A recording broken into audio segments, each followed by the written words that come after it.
우리가 지난 2주 동안 우리는 기다림으로 그리고 오심으로 라는 제목으로 말씀을 살펴봤습니다. 몇들 나시죠? 제가 이런 제목으로 말씀을 전하는 것은 그것이 우리의 신앙에 굉장히 중요한 모습이다라고 생각했기 때문입니다. 구약의 성도들은 오실 메시아를 선한 기다림으로, 그냥 기다리는 것이 아니라 선한 기다림으로 그 메시아를 기다렸습니다. 오늘날 우리들도 다시 오실 예수 그리스도를 기다립니다. 그냥 기다리는 것이 아니라 선한 기다림으로 우리의 삶을 살며 그 예수 그리스도를 갈망하며 기다립니다. 그리고 2000년 전 신약의 성도들은 오셨던 예수님, 그 예수님의 오심으로 그분을 만나고 그분을 경험하고 그것으로 그들의 신앙의 모습들을 지켜나갔습니다. 오늘날 우리들도 그렇죠? 우리의 삶 속에서 우리에게 오시는 예수 그리스도, 그가 오심으로 우리가 그분을 만나고 경험할 수 있는 것입니다. 그래서 이것이 신앙의 모습이다라는 생각이 들었어요. 그리고 세 번째 시간 오늘은 따름으로 라는 제목으로 말씀 살펴보도록 하겠습니다. 오늘 살펴보려는 말씀은 크게 두 가지인데요. 13절에 보니까 예수께서 빌립보 가이사랴 지방에 이르러 제자들에게 물어 이르시되 라고 했습니다. 예수님께서 제자들에게 물으셨어요. 이 제자들이 어떤 제자들인가요? 예수님께서 처음 이 땅에 오셔서 하신 일 중에 하나가 제자를 부르십니다. 그러면서 예수님께서 그들에게 했던 말씀은 한 가지예요. 나를 따르라. 성경에 보면 그래서 제자들이 그물도 버려두고 직장도 버려두고 부모도 버려두고 곧 예수를 따르니라 라고 얘기해요. 지금 예수님이 말하는 이 제자들은 그때로부터 3년 정도 지난 후의 제자들이에요. 3년간 예수를 따랐던 제자들. 3년 하면 많다면 많고, 그러니까 길다면 길고 짧다면 짧을 수 있잖아요. 그런데 예수님이 이 땅에서 3년 반 정도 공생의 기간을 계셨어요. 그 얘기는 3년 반 정도 제자들을 가르치셨어요. 그럼 예수님이 생각하시는 이 제자를 완성시키는 3년 반이면 된다라는 거죠.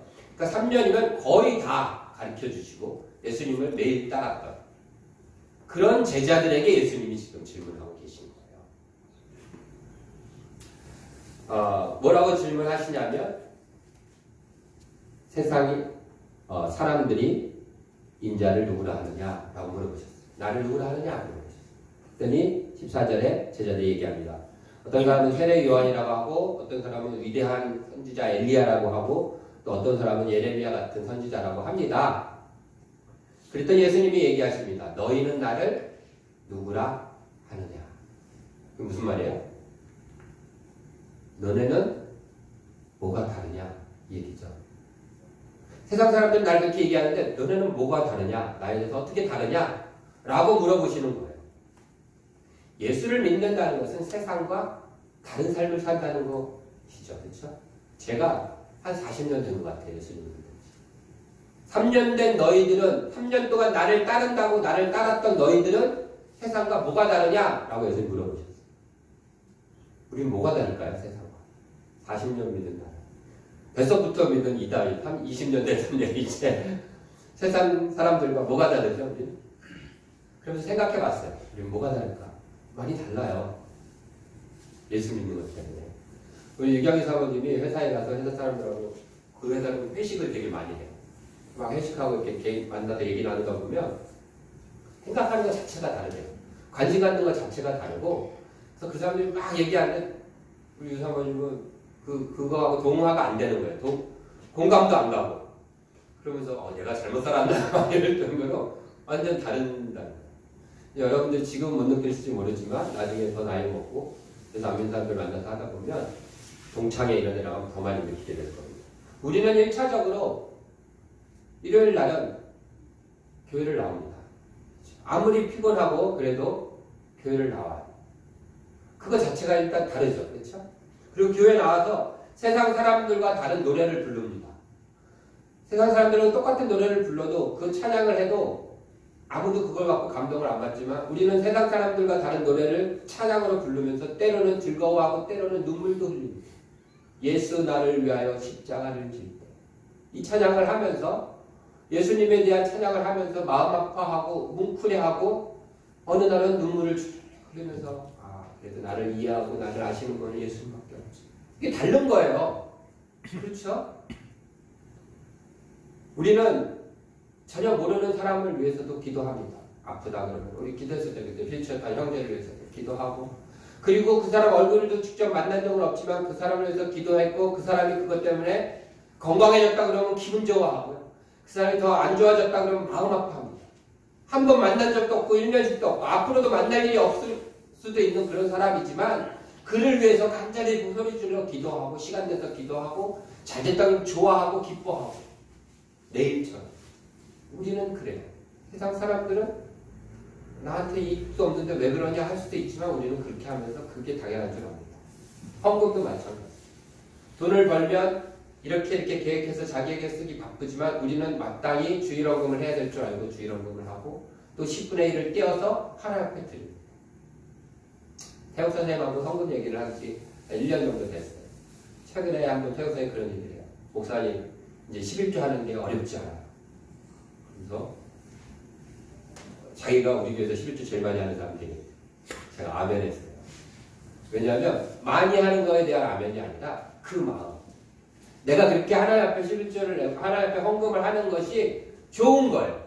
그래서 더 드리고 싶은 그 마음에 제가 아멘을 했어요.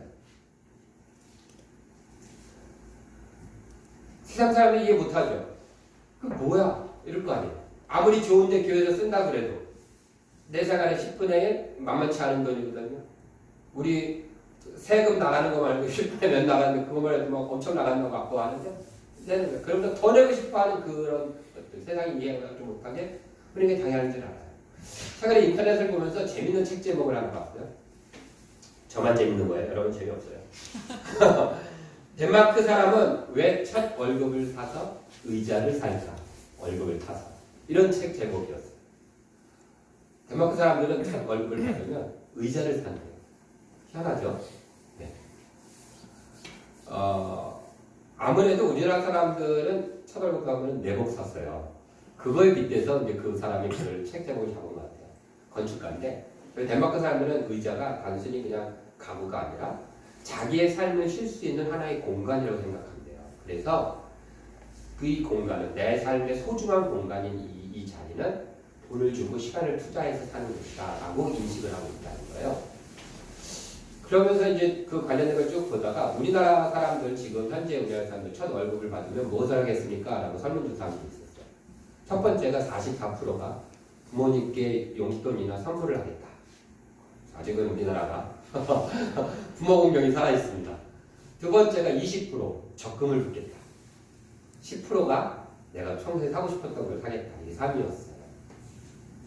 아까도 얘기했지만 우리 때는 부모님께 빨간 내복을 사드리는 게 첫 월급을 타면 하는 일이 저도 그랬어요. 저도 첫 월급을 타면 이렇게 빨간 내복을 사드리라 그렇게 알고 있었어요. 친구들. 그런 것이 어른된 느낌을 주는 뭐 이런 거였어요. 생각을 하는데 그때 내복 입을 시기가 아니었어요. 그래서 어머니한테 가서 무슨 선물을 받고 싶으세요? 물어봤는데 저희 어머니 딱 한마디 하셨어요. 첫 것을 하나님께 드려야지. 그래서 그대로 하나님께 월급채 드리면서 당연히 그런 줄 알았어요. 얼마 전에 다윗이 고등학교 졸업하고 아르바이트를 하겠다고 했어요. 쿠팡이나 이런 데서 아르바이트를 하고 싶대요. 수요일날 졸업했잖아요. 해라. 그래서 제가 조심스럽게 얘기했어요. 첫 월급을 하나님께 드리는 거다. 그때 다윗이 그래야죠. 그러더라고요. 그리고 나서 이제 그때는 그 첫 월급이 뭐였냐면 다윗이 생각한 첫 월급은 뭐였냐면 그 어디죠? 어디서 하기로 했죠? 서브웨이에서 이제 아르바이트를 해서 그걸 하나님께 드려야겠다 생각했던 거였어요. 그런데 첫 번째 자기 아르바이트를 서브웨이로 생각하고 있었는데 쿠팡에서 알바 연락이 온 거예요. 그건 하루하루씩이에요. 당일. 그래서 쿠팡을 갔다 왔어요. 목요일날. 목요일날 쿠팡을 가서 첫 알바 하루를 하고 온 거예요. 근데 이제 이거는 한 달치가 아니라 그게 월급 바로 나오시면 아직 안 나왔대요. 그리고 이제 저하고 교회에 저 화장실 고치를 오는데 다윗이 그래요. 근데 이거는 이 쿠팡 월급 이거 하나님께 드리면 너무 적어서 그렇지 않으면 한 달치쯤 돼야 되는데 이거 하루 4시간 일한 거 해봐야 4만 원도 안 되는데 이게 너무 적어서 그래도 되냐고 그렇게 물어보는 거예요. 그 마음이 다른 거예요. 그렇죠? 하나님께 드리는 게 자기가 생애 첫 알바를 해서 번 돈이면 얼마나 그래도 이걸 어떻게 의미 있게 쓰고 싶어 하겠어요. 그러나 그것을 하나님께 드리면서 그것도 좀 적어서 너무 더 어떻게 드렸으면 좋겠다. 근데 이제 어제 또 알바를 했기 때문에 조금 부러웠어요. 그래도 어쨌든 더 드리고 싶어 하고 더 드렸을 때 기분 좋아하는. 이게 우리가 세상과 다른 거예요. 세상 사람들은 이런 거 이해 못해요. 그런 얘기, 야, 첫 월급하면 하나님께 드려야 되는 거야 라고 얘기하는 아빠도 이해 못하고 그런 얘기를 저한테 했던 우리 엄마도 이해 못할 것이고 그 얘기를 듣고 자식에게 그 얘기를 하고 있는 저도 이해를 못하겠죠. 그 얘기를 들은 자식이 그걸 갖고 끄떡거리면서 당연히 그래야 되는 줄 알고 더 드려야 하는 그것도 이해 못할 거예요. 목회자가 한 청년에게 헌금과 11조 생활을 한번 해봐라. 그때 그걸 네 하고 시작했어요. 그리고 나서 그거를 1년 좀 지나고 나서 더 11조를 내고 싶습니다. 제일 많이 내고 싶습니다. 라고 얘기하는 거 이해를 못하는 거예요. 우리와 세상은 그렇게 다르다고. 그런데 그 무엇보다 가장 세상과 다른 한 가지는 우리가 세상과 다르게 예수를 생각하고 있다는 거죠. 예수님의 질문도 그것이었어요. 니네가 세상과 어떻게 생활이 다르냐 그러지 않았어요. 너희는 나를 누구라 하냐. 우리에게 예수님은 세상이 알고 믿고 있는 예수님과 달라요. 그게 우리가 세상과 다른 것이에요. 세상 사람들도 예수님을 좋은 분이다, 신의 아들이다, 메시아다라고 얘기해요.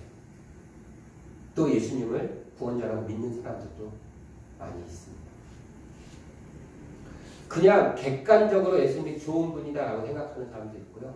예수님이 메시아라고 믿는 사람도 있어요. 카톨릭에서도 구원받기 위해서는 반드시 예수님이 필요하다고 얘기해요. 그런데 충분하지는 않다고 얘기해요. 인간의 어떠함이 첨가되어야 된다는 것이죠. 예수님은 반드시 필요하지만 충분한 것은 아니라고 구원에 있어서. 우리는 예수님은 충분한 것. 오히려 우리가 우리 구원을 위해서 뭔가 노력하는 것은 방해만 되는 거지. 그것이 우리의 구원에 도움이 되지 않는다. 그래서 우리와 그들은 다른 거예요. 똑같이 예수님을 구원자라고 믿어요. 수많은 교회 사람들과 예수님 믿어 하지만 달라요. 어떻게 믿느냐? 다른 겁니다. 그냥 구원자, 그냥 메시아가 아니라 그냥 하나님의 아들이 아니라 나의 구원자고 나의 메시아잖아요. 그럼 달라요. 내 거니까. 이거 마운틴, 이거 제 컵이에요. 두 개 딸랑 있지만 하나는 변전사 컵이고 이건 제 컵이거든요. 근데 달라요. 여러분 제 컵 찾아요.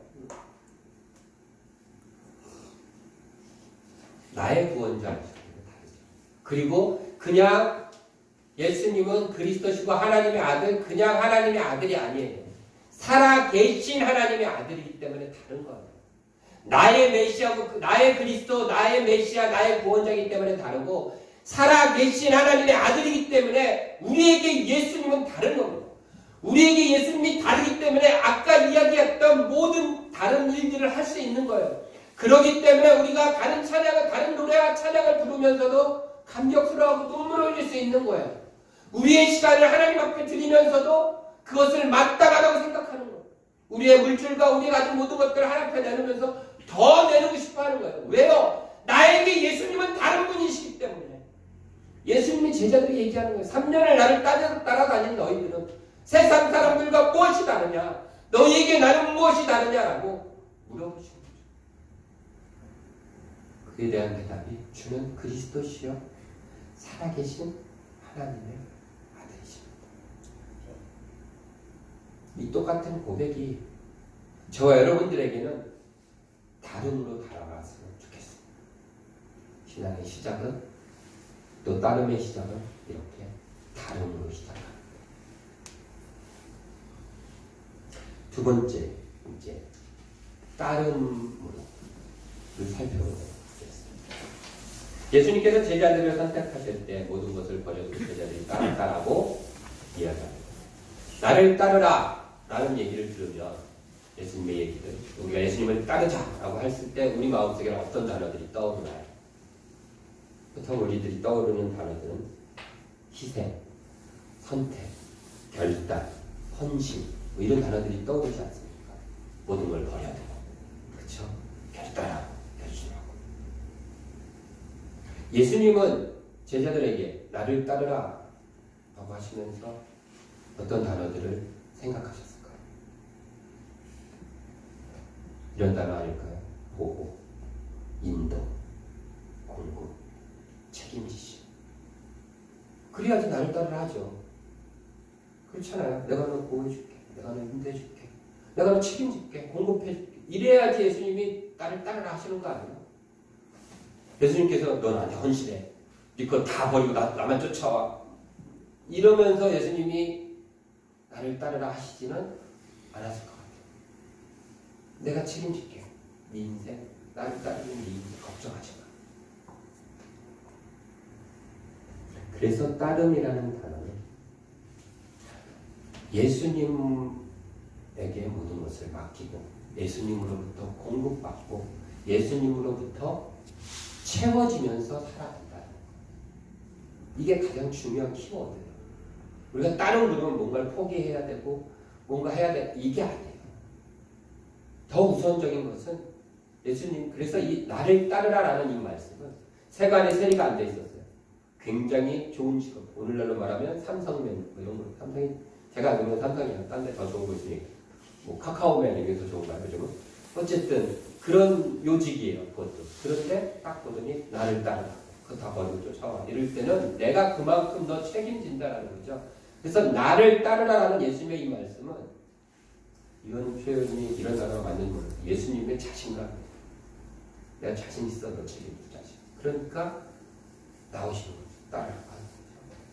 내가 너에게 다 공급해 줄 거야. 나와 너와의 공급이 연결이 돼서 물줄기가 나한테 흘러가듯이 너한테 필요한 게 내가 다 흘려보내줄게.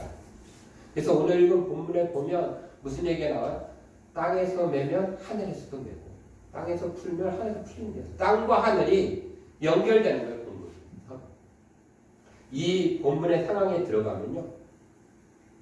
더 그것을 우리가 알 수 있어요. 우리 한번 봅시다. 여기 1절에 보면 13절에 뭐라고 하냐면 장소가 어디냐면요. 예수께서 빌립보 가이사랴 지방에서 이 말씀을 하세요. 또 한번 볼까요? 빌립보 가이사랴 지방은요. 어디 있어요? 저 위에 있어요. 그렇죠?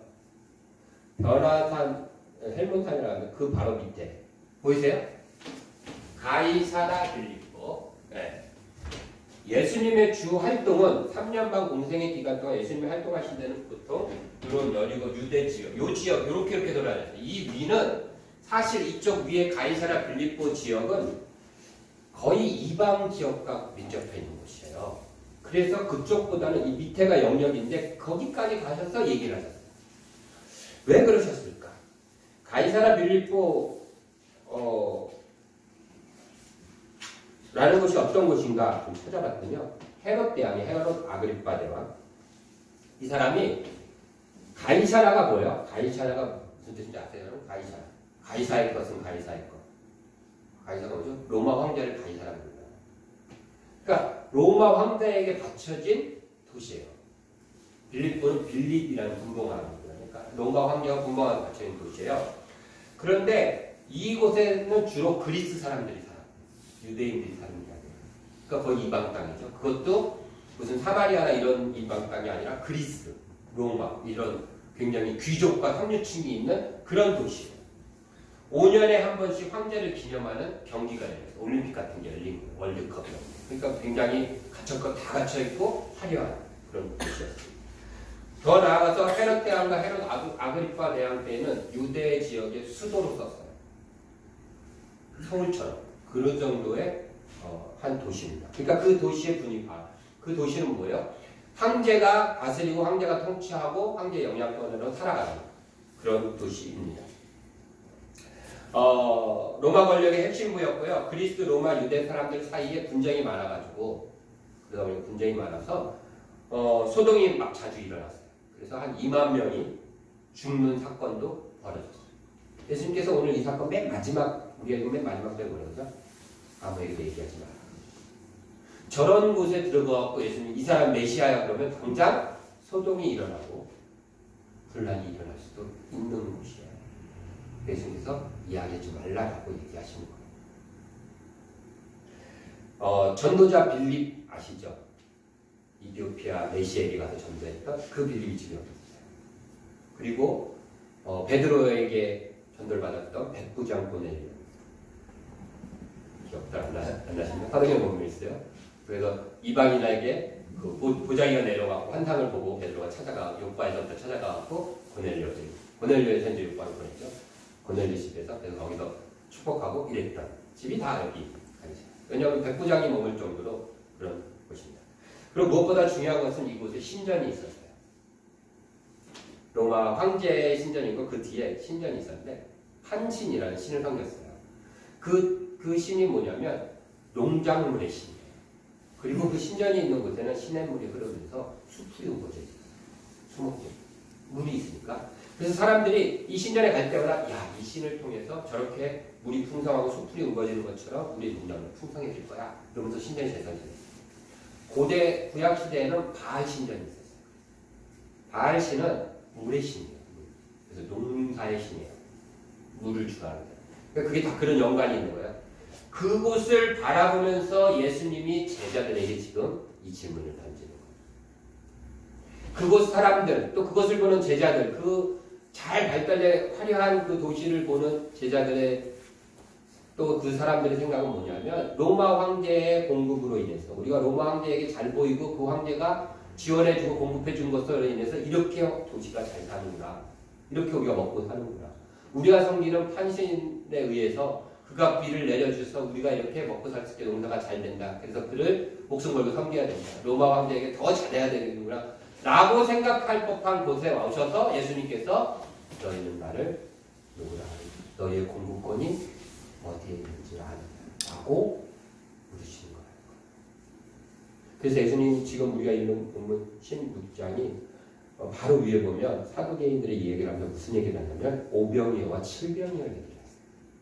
먹이신 사건에 대해서. 예수님을 따른다는 것은요. 그분으로부터 공급받는 거예요. 2013년도가 예수님으로부터 공급받는 한 해가 되었으면 13년도 아니라 23년이죠. 2023년도. 제가 옛날 사람이라고 되었으면 좋겠습니다.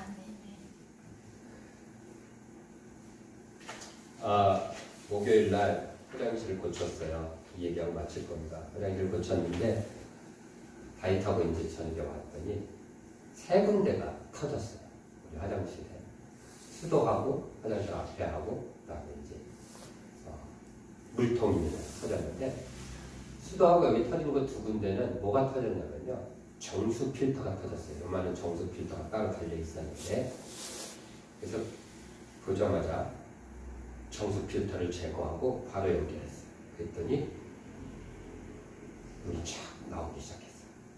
간단했어요. 이런 생각이 들었어요. 우리 신앙도 그렇구나. 우리가 예수님의 공급을 받으며 살아가는데 정수 필터 좋은 거잖아요. 물을 깨끗하게 하는 거. 더 깨끗하고 더 좋게 하는 거지만 그것이 고장나고 깨져서 공급이 막혀진다면 버리는 거예요. 아무리 좋은 것도. 그래야 연결이 되는 거예요. 다른 예수님을 또 공급받는다고 그랬잖아요. 그것처럼 아무리 좋은 것도 버리는 거예요. 왜요? 그것 때문에 공급이 막히잖아요. 버리면 되는 거예요. 간단하구나. 아니 간단히 고쳤어요. 그건 뭐 몇 분 걸리지도 않아요. 그래서 이제 자신감이 싹 붙어가지고 아싸 마지막 하려면 돼.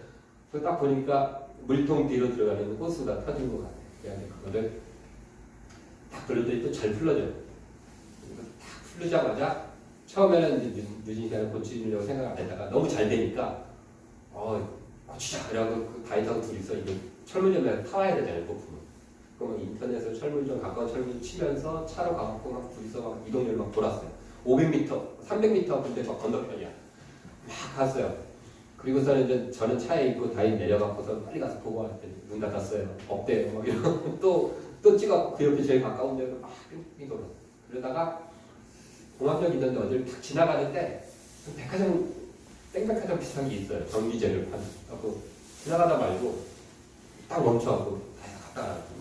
이때 똑같은데 샀어요. 이제 하나님 감사합니다. 막 이러면서 왔어요. 연결을 딱 했는데 딱 해놓더니 물을 탁 들었더니 탁 하고 또 나오는 거예요. 이게 웬일이야. 그래서 막 다음에 다시 뭐 또 뺐다가 뺐다가 막 해도 계속 안 터져 나오는 거예요, 물이. 그런 식으로 봤더니 호수 터졌는데 호수가 중요한 게 아니라 그 호수랑 연결되는 물통 안에 있는 그 양변기 부품이 터진 거예요. 그 연결고리 하는 부분. 그래가지고 그걸 풀러서 다시 그걸 내봤어. 이거를 갖고 사야 되니까. 근데 시간이 너무 늦어버렸어요. 그때. 거의 한 2시간이 흘러가는 후였어요. 그래서 요거만 갈면 되니까 나중에 사자. 그래서 이제 아이하고 둘이서 차를 타고 집에 가려고 여기 나와갖고 탁 꺾었어. 꺾자마자 철무점이 탁. 쫙 가지고 이렇게 했는데 바로 여기 꺾자마자 철무점이 있는 거예요. 걸어서 1분도 안 걸려요. 바로 여기 있어요. 여러분 아세요? 철무점 이거? 그 불도 켜져 있는 거예요. 그래서 혹시 모르니까 한번 들어가 봤더니 다시 갔더니 이때. 그래서 다시 돌려서 들어왔어요. 그 전체 그 부분을 갖고 그걸 갈았어요. 딱 갈았더니 잘 돼요. 고쳤어요. 20분도 안 걸렸어요. 제가 생각했어요. 2시간 반 걸렸어요. 총. 그래서 여기저기 막 헤매. 설계 준비하면서 그 생각이 났어요. 만약에 처음부터 어디가 고장났는지 철무점이 어디 있는지 다 알고 있었다면 어땠을까? 그러면 2시간 반이 아니라 10분이면 다 끝냈을 거예요. 이거 여기 고장났어. 차차차 불러가지고 야 다이사 가가지고 옆에 철무점 사와고 여기 딱 끼워갖고 딱 사오고 다시 착착착 이거 딱 끝났을 거예요. 근데 모르니까 일도 헤매고 절로 헤매고 왜 그러나? 우리를 가장 잘 아시는 분은 예수 그리스도예요. 살아계신 하나님. 그분이 하시면 쉬워요. 우리가 하려니까 모르는 우리가 하니까 이리 헤매고 저리 헤매고 이거 해보고 이거 터졌는데 이거 해보고 엉뚱한 것만 맞추고 이러고 있는 거예요. 그분이 하셨으면 다 아시니까 우리의 이전의 상황도 아시고 지금도 아시고 이후의 상황도 아시고 뭐가 어디에 있는지 뭐가 필요한지 뭐가 잘못된지 뭐가 깨졌는지도 너무 잘 아시는 그분이 살아계시는 우리의 하나님이시고 우리의 주인이시고 따르면 맡기는 거예요. 아무리 좋은 것도 버릴 수 있는 거예요. 또 아무리 내가 잘할 것 같아도 더 잘하시고 더 우리를 사랑하시는 그분께 맡기는 겁니다. 그것이 따름입니다. 한 해를 어떻게 살아갈까? 2023년 첫 설교를 무엇을 할까? 이런 생각이 들었습니다. 선한 기다림으로 예수 그리스도의 오심을 기대하고 우리에게 일어날 일들을 기대하고 그리고 그 예수 그리스도의 오심을 믿음으로 우리가 그분을 만나고 경험하고 발견하고 또 다름에서 시작되는 우리의 신앙을 따름으로 그분으로부터 공급받는 여기 PPT 하나 있죠. 기다림으로 오심으로 따름으로 선한 기다림으로 또 예수님의 오심으로 다름에서 따름으로 이렇게 2023년 한 해를 살아나가는 저 여러분들이 되기를 예수님의 이름으로 축원합니다. 네.